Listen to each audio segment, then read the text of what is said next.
Hello everyone, thanks for joining me. Welcome back. We're still in Barstow, California.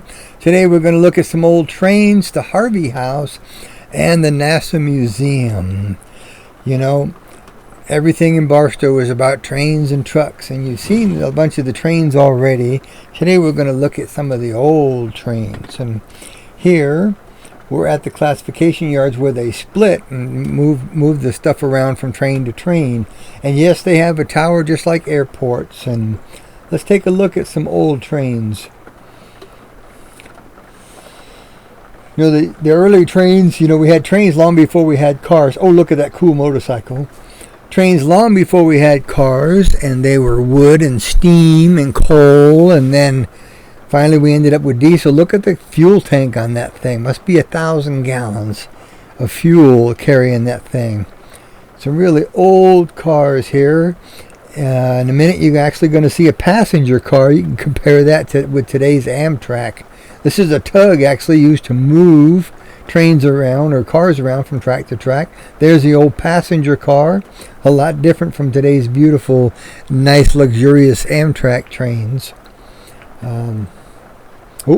Unexpected passenger. So you notice the big rigs in the front there to clear things off the track so nothing could derail them.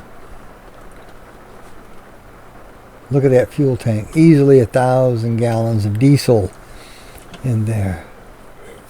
This is actually a train that's really going by, not one that's in use today, pulling just literally hundreds of 40-foot cargo containers loaded to the brim. That's just a lot of stuff to move. Now, the Harvey House was actually the first chain of hotels with restaurants in them across the country.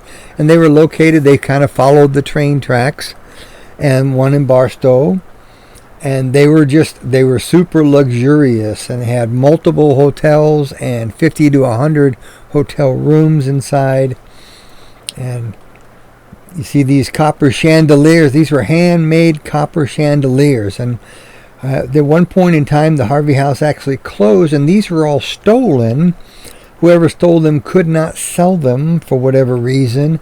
And many years later, a hiker spotted them out behind somebody's barn out in the middle of nowhere, and happened to be a fan of the artist that created them and called the authorities. So they were recovered and restored, and when they restored the Harvey House and made it into a museum, they were able to put the original chandeliers back, and they're really, really cool to look at.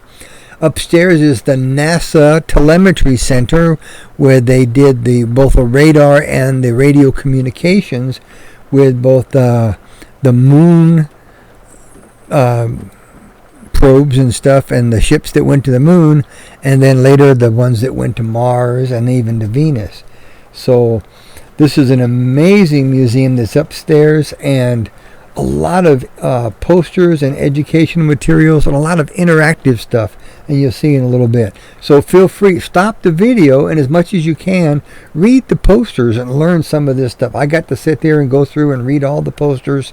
There's just an amazing amount of stuff to learn, and it's just fascinating what we've been able to do in terms of going into space.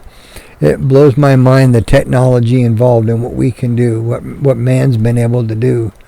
Stuff I can't even comprehend in my brain how it works, and we're able to do it. So there's videos to watch, but there's also interactive stuff. And besides the poster displays and models of all the different things that have gone into space, from satellites to the different crafts that have gone to the moon and to the Mars.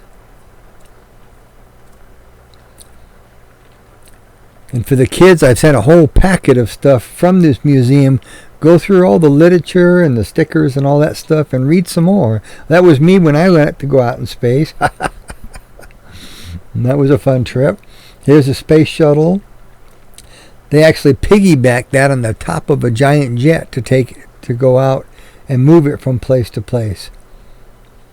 And I think you'll see a picture of that here soon. There's one of the interactive centers. You can hook up to that and put the headphones on, and then another interactive center. I wish the kids had been able to be there to go through this place with me, because it's just fascinating what there was to learn in here, and I got to spend about 2 hours. See, there's the space shuttle being moved from place to place on the top of a big Boeing jet.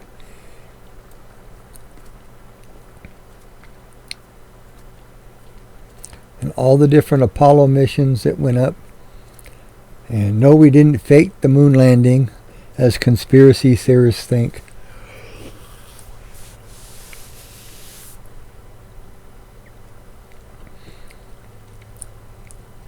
Then we had the honorarium to the Navajo code talkers. For those of you who don't know, that we were doing poorly in World War II, and all of our codes were being broken by the Japanese and Germans, and we brought in Navajo because their language was so tough, and then we actually gave them a code too, and used them as radio men, and the Germans and the Japanese were unable to break their codes, and it helped make a big difference in the war. So these guys were real heroes, and there were 9 code talkers from the Barstow area. On the back of the Harvey House, there's the Mother Road Museum, and unfortunately it was closed when I was there those 3 days, but I did get to kind of peek in the windows and look at all the different cactus in the garden back behind it. And you'll see in a minute, boy, these things have some real serious prickles on them. But look through all the materials on the National Museum. Look at those prickles. Well, that was the Harvey House and the National Museum. Read the posters in here. Look through all the materials I've sent for those of you that I sent stuff to. And enjoy. We'll see you next time.